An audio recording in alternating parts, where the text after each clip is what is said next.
Le mystère de l'Évangile, Éphésiens 6, 19.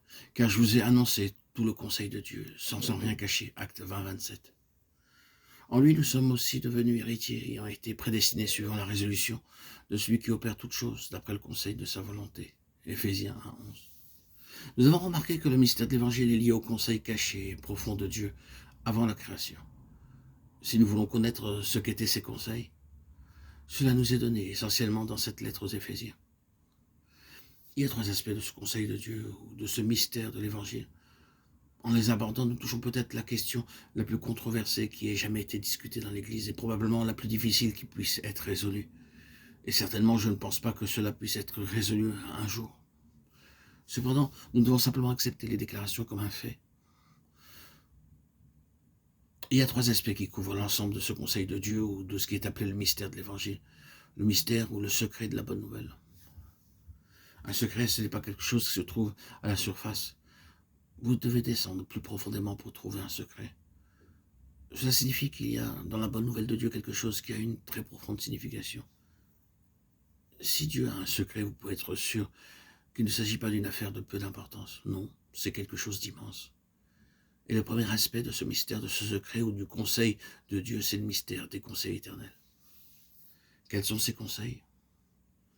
Nous devons bien sûr parler le langage des hommes, mais nous ne devons pas essayer d'entrer dans de tels concepts avant, avec notre compréhension et notre connaissance. Nous ne savons pas exactement comment cela est arrivé, mais ce que nous savons comme un fait, c'est qu'avant que le monde fût, Dieu est représenté comme tenant un conseil en lui-même. Il projetait une intention, une grande et compréhensible intention qui est appelée ici le dessein éternel. De manière simplifiée, il y a un dessein, une intention qui a un centre et une circonférence avec bon nombre d'aspects concernant sa réalisation. Le centre était le Fils de Dieu, connu de nous comme le Seigneur Jésus-Christ. Il en est le pivot, afin que dans la plénitude des temps, Dieu puisse réunir toutes choses en Christ. Éphésiens 1, 10. C'est compréhensible, car si vous avez ici ce toute chose, tout y est donc contenu, et vous ne pouvez rien ajouter à cette intention de réunir toutes choses en Christ. C'est cela, le cœur du dessein et du conseil.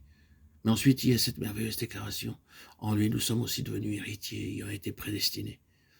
Et ces paroles ont alimenté tant de controverses. Il nous voyait, il nous possédait. Quand je dis nous, je me réfère à une compagnie élue qui, en un certain temps, dans une certaine dispensation dans l'histoire de ce monde, serait rassemblée hors des nations. Et il voyait par avance chacun d'entre eux. Or, c'est cela le mystère de l'Évangile, et cela va au-delà de nous-mêmes. L'imagination vacille, la déclaration semble tellement fantastique. Si les termes employés signifient quelque chose, ceux qui sont concernés par cette déclaration étaient individuellement vus par avance, préconnus, choisis en Christ et préordonnés et prédestinés. Ce sont des mots que vous ne pouvez pas maîtriser. Chaque membre de ce corps élu a été préconnu, chaque membre a été prédestiné.